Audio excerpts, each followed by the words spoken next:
अस्सलाम वालेकुम beautiful people, welcome back to my channel. नमाज का टाइम अब तकरीबन 8:15 तक होता है। जब भी आप जागते हैं आप नमाज़ तो आसानी से पढ़ सकते हैं। 6:30 बजे तकरीबन नमाज का टाइम शुरू होता है और बच्चे भी माँ बाप को कॉपी करते हैं। मैं नमाज़ पढ़ रही थी और ज़ावियार मेरा यहाँ पे पूरा साथ दे रहा था, चाहे उसको पढ़ना आती है या नहीं आती। नमाज़ पढ़ के भी अपना दिन शुरू किया हुआ है और नमाज़ ना पढ़ के भी अपना दिन शुरू किया हुआ है। तो जिस दिन आप नमाज़ पढ़ते हैं ना, उस दिन आपको एक तसल्ली सी होती है, एक सेटिस्फेक्शन होती है और ऐसे लगता है कि आज के दिन की शुरुआत ही बहुत अच्छी हुई है। और जब नमाज़ नहीं पढ़ती तो दिल में बेचैनी रहती है, वहम सा रहता है, जैसे पता नहीं कितना बड़ा कितना ज़रूरी काम था जो नहीं किया।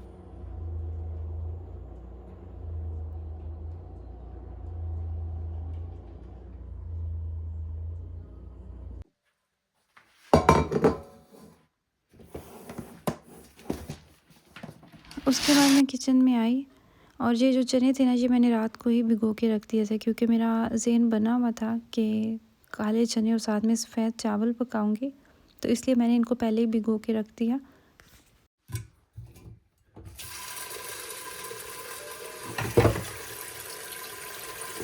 हमारा जब बचपन था, हमें जो कुछ भी मिलता था हम खा लेते थे। मैं फिर भी मूडी थी, मुझे एक साग नहीं पसंद होता था। साग जब भी हमारे घर में बनता था मेरा मूड सख्त ऑफ हो जाता था, लेकिन फिर भी साग ही खाना होता था। कोई इतने ऑप्शंस नहीं होते थे कि अच्छा साग नहीं है तो ये खा लो। उसके अलावा कुछ भी ऐसा नहीं, मुझे नहीं याद जिससे हम मना करते थे या मुंह चिढ़ाया करते थे। लेकिन आजकल के बच्चे, यहाँ पे रहते हुए नहीं, मैंने नोट किया कि पाकिस्तान में जो बच्चे हैं वो भी, उनका भी यही हाल है।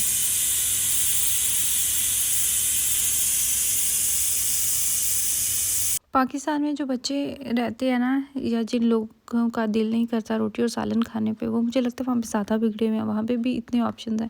एक टाइम पे मैं सोचती थी कि शायद मेरे बच्चे जो है ना, ये नाक मुँह चढ़ा रहे होते हैं कि हमने ये नहीं खाना वो नहीं खाना, लेकिन हर तरफ यही हिसाब है। और ये काले चने का सालन और सफ़ेद चावल, ये ऐसे हैं कि पूरी फैमिली खुश होकर खाती है, सब खुश होकर खाते हैं। और बिरयानी और भी कुछ चीज़ें हैं ऐसी, तो मैं जब वो बनाती हूँ ना, मुझे एक अलग ही सेटिस्फेक्शन होती है कि मुझे सबके लिए अलग-अलग से खाना नहीं बनाना पड़ेगा। खैर चने जो है ना, इनको मैंने सुबह बॉयल कर लिया। इवन के नाश्ता करने से पहले भी मैंने लेमन पानी पिया और साथ ही मैंने इन्हें बॉयल होने के लिए रख दिया। 15 मिनट मैंने लगाए थे। 15 मिनट में ये बहुत अच्छे से बॉयल हो जाते हैं। और जो सफ़ेद चने होते हैं ना, उनको 7-8 मिनट ही अगर आप लगाएं ना, सारी रात के भिगो के रखे हैं, तो भी वो अच्छे खासे नरम हो जाते हैं। ज़्यादा टाइम लगाने से वो टूट जाते हैं। खैर अब मैं यहाँ पे बैठ के आराम से अपना नाश्ता कर रही थी। ऑलिव्स मैं खा रही हूँ। मुझे ऑलिव्स का जायका कोई इतना पसंद नहीं है, पहले तो बिल्कुल भी नहीं खाया जाता था, लेकिन अब मैं खा लेती हूँ। ये आपकी हेल्थ के लिए बहुत अच्छे होते हैं, गर्म होते हैं, स्पेशली अगर आपको ठंड लग रही होती है ना, तो ऐसी सूरत में।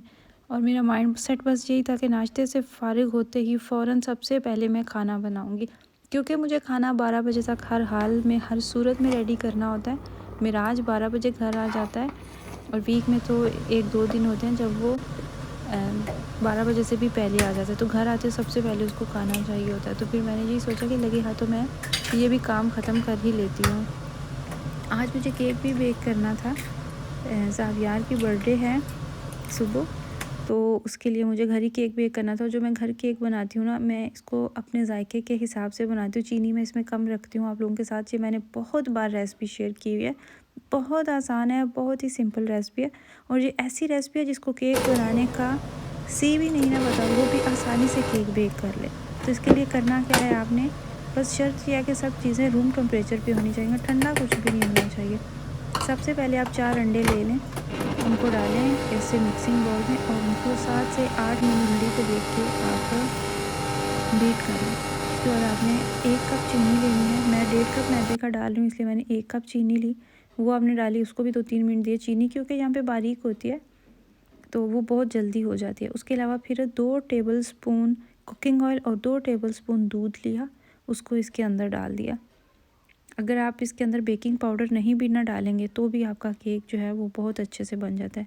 फिर 1.5 कप मैदा लिया, इसमें 1 चुटकी नमक डाला, 1 टीस्पून इसके अंदर बेकिंग पाउडर गया और इस तरीके से आपने छान के इसको इसके अंदर डाल लेना। याद रखें कि मैदा जब भी आप केक के अंदर डालते हैं ना, मैदे को आपने मस्ट छानना होता है। और फिर आप इसको इसके अंदर मिक्स कर दें, फिर आहिस्ता आहिस्ता इसको भी फोल्ड करते जाएं। ये जब मिक्स हो जाए इसको निकालें और जिस भी मोल्ड में आपने इसको बेक करना है वो ले लें। ये मेरे पास हॉट पॉट का बर्तन है, मेरे पास केक का मोल्ड भी है स्पेशल, लेकिन जितनी क्वांटिटी में मैं ये वाला केक बनाती हूँ ना, उस हिसाब से ये परफेक्ट है इसके लिए। सबसे पहले इसको ग्रीस किया ऑयल डाल के, उसके बाद मैंने इसके अंदर मैदा डाला और इस तरीके से छिड़क के ना आपने इसकी साइडों पे लगा लेना है। इससे आपका केक इतनी आसानी से बाहर आ जाता है। अगर आपके पास बटर पेपर है तो आप वो भी यूज़ कर सकते हैं, लेकिन मुझे बटर पेपर से भी ये जो है ना इस तरीके से ज़्यादा लगता है कि आसानी से आपका केक जो है ना वो बाहर आ जाता है। और बेक मैं इसको करूँगी 175 पे तकरीबन 20 से 25 मिनट के लिए।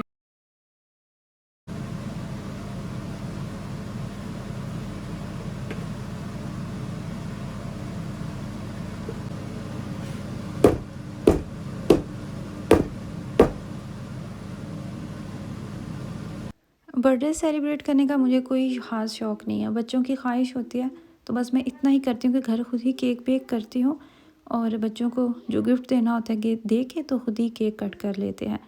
आप दोनों की पूरी हो जाती है ना ख्वाहिश, बच्चों की भी और बहुत ज़्यादा सेलिब्रेशंस की तो मैं कभी भी हक़ में नहीं हूँ। और ये वाला केक, इसी साइज़ का केक अगर आप बेकरी से लेने जाते हैं तो आपको कम से कम वो 70 यूरो का मिलता है। डेकोरेशन के मामले में मैं कोई परफेक्शन नहीं है और ना ही मैं कोशिश भी नहीं करती कि बस खुद ही खाना और इसी तरीके का केक खाते हैं। तो बस ये है कि एक दफ़ा बन जाए, बच्चों की ज़िद पूरी हो जाए और ये केक इतना मज़ेदार बनता है मैं आपको बता नहीं सकती।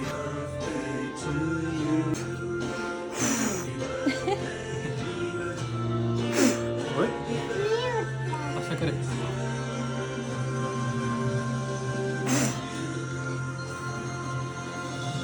ज़ावियार माशाल्लाह से 4 साल का हो चुका है, इसकी 4th बर्थडे थी और इसके बाद अब बर्थडे आएगी मेरा अबराश की। मेरे हस्बैंड की भी दिसंबर में ही बर्थडे होती है, फिर ज़ावियार की आती है और फिर अबराश की आती है।